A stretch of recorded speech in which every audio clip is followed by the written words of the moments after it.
Resentment is a key human motivation, and I would say it's a great teacher. To listen to your resentment is one of the best things you can possibly do. Resentment only means one of two things. It means either like shut the hell up, grow up, quit whining and get on with it. That's one thing it means. Or someone is playing the tyrant to you, might even be you, and you have something to say and do that you should say and do to put it to a stop. And so maybe resentment can show you the pathway to doing that. Like a resentful person wants other people to change.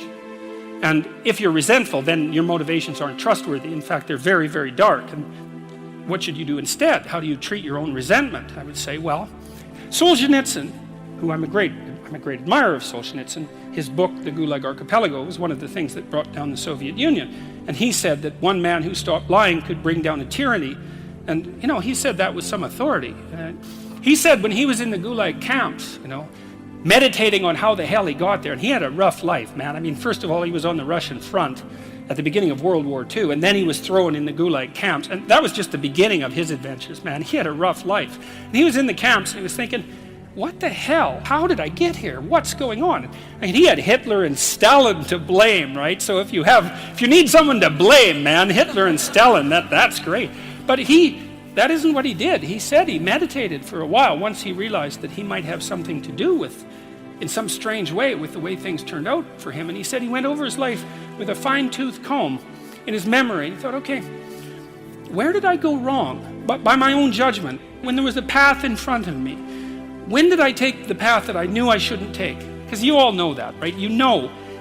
Sometimes you don't know if what you're doing is good or if it's bad. It's just ignorance. You just don't know. But sometimes you bloody well know, and you do the thing you know you shouldn't do anyways. That happens a lot. And why do you do that? Spite is part of it, stupidity. There's all sorts of reasons, but you certainly know you do it. Solzhenitsyn thought, okay, well, what would happen if I took responsibility for where I am in this concentration camp, and then I went over my whole life and tried to figure out all the things I did that were wrong by my own estimation that increased the probability that I would get here, and then what would happen if I tried to set them all right now in the present?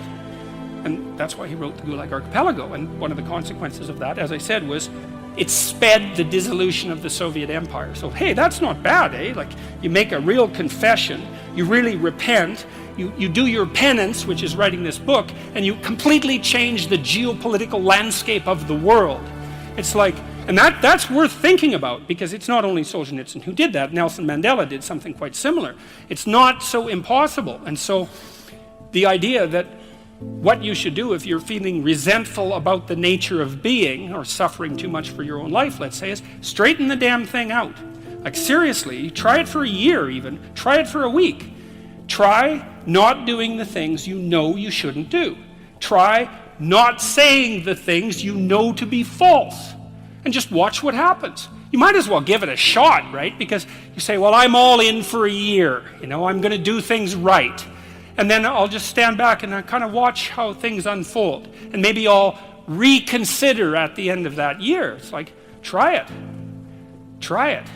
I mean, I would say I've had thousands of letters now from people who are saying, hey, I tried that, and hey, it worked. I read this great line in a T.S. Eliot play called The Cocktail Party. And in it, this woman comes up to a psychiatrist and she says, I'm having a really rough time of it. I'm suffering badly. My life is not going well. And then she says, I hope that there's something wrong with me. And the psychiatrist says, well, what the hell do you mean by that? And she says, well, here's how I look at it. There's either something wrong with the world, and I'm just in it, and that's how it is. And then, what am I going to do about that? Because it's the whole world. Or maybe I could be fortunate, and there's something wrong with me that's causing all this unnecessary suffering. And if I could just set it right. I could learn, and I could set it right. And so, I've been thinking about that for a very long time, and I think, well, if your life isn't going the way it is, you can find someone else to blame, which is pretty convenient for you and also relatively easy, or you could think, okay, I don't like life. I don't like the way my life is unfolding.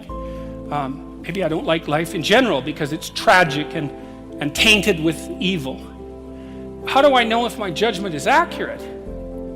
And the question is, well, have I really done everything I possibly could to set my life straight? Because maybe I shouldn't be judging it its quality, or the quality of life itself, or being itself for that matter, if I haven't done everything I possibly could to set my life straight? Well, so there's a task. The humility element is, it took me a long time to understand why there's religious injunctions supporting humility, to even understand what the word really meant in that sort of technical sense. And it means something like this. It means what you don't know is more important than what you know. Then what you don't know can start to be your friend, you see. People are very defensive about what they know.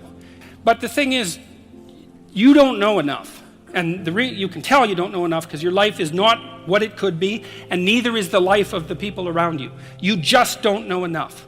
And so what that means is that every time you encounter some evidence that you're ignorant, someone points it out, you should be happy about that, because you think, oh, you just told me how I'm wrong. It's like, great. Like maybe I had to sift through a lot of nonsense to get through the real message that you're telling me, but if you could actually tell me some way that I'm wrong, and then maybe give me a hint about how to not be wrong like that, well, then I wouldn't have to be wrong like that anymore. That would be a good thing. And you can embark on that adventure by listening to people. And if you listen to people, they'll tell you amazing things if you listen to them. And many of those things are little tools that you can put in your toolkit, like Batman, and then you can go out into the world and use those tools, and you don't have to fall blindly into a pit quite as often. And so the humility element is, well, do you want to be right, or do you want to be learning? And it's deeper than that. It's, do you want to be the tyrannical king who's already got everything figured out? Or do you want to be the continually transforming hero, or fool for that matter, who's getting better all the time? And that's actually a choice, you know. It's a deep choice, and it's better to be the self-transforming fool who's humble enough to make friends with what he or she doesn't know, and to listen when people talk. And listening is a transformative exercise. Like if you listen to the people in your life, for example, if you actually listen to them, they'll tell you what's wrong with them and how to fix it and what they want. They can't even help it if you start listening, because people are so shocked if you actually listen to them that they tell you all sorts of things that they might not have even intended to, things they don't even know. And then you can work with that. And the other thing that's so interesting, you know, now and then you have a meaningful conversation, right? You have a good conversation with somebody, you walk away and you think, geez, you know, we really connected, and I know more than I did when I came away from that conversation. And during the conversation, you're really engrossed in it. And that feeling of being engrossed is a feeling of meaning, and the feeling of meaning is engendered because you're having a transformative conversation. So your brain produces that feeling of meaning for you. It says, oh yeah, this is exactly where you should be right here and now.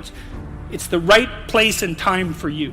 And that's a great place to occupy. And so a good conversation where people are listening has exactly that nature. And the reason it has that nature is because it is in fact transformative. It's one of the truisms of clinical psychology. Like if you're a clinical psychologist, a huge part of what you do is just listen to people. It's like, you know, they come in, they're unhappy, and they'd rather not be, something like that. You say, well, why do you think you might be unhappy? And they don't know. They have some ideas, and they may have to ramble around for like a year before they figure out why they're unhappy. They get rid of a bunch of reasons why they thought they were unhappy that are untrue, and then you kind of get to the heart of the problem. And then you might ask them, well, if you could have what you wanted so that your life would be okay, what would that look like? Then they have to ramble around a bunch about that because they don't really know. But the listening will straighten them out, because people think by talking. And in order to think, you have to have someone to listen, because it's very hard to think. Hardly anyone can think. And even the people who can think can only think about a limited number of things. But almost everybody can talk. And you can listen to yourself talk, and if someone listens to you, then you also have a foil for your thoughts, right? Because you can watch the person when you're talking and see if you're boring, or see if you're amusing, or if you're engrossing, all of those things. And so like if you're arguing with your wife, let's say, or your husband, big party is going to want to win. And that's stupid, because you don't want that. You want to defeat your wife in an argument. Oh, well, great. Like if she was going to disappear tomorrow, no problem. But like you're going to like live with defeated, miserable her for the next week? That's no good. So you listen and you think, okay, well, here's what I think you said, and maybe even make it a little stronger and more elaborated than was the case with the original utterance, so that you get the damn argument right. Because you don't want to win, you want to fix the problem. That's the winning.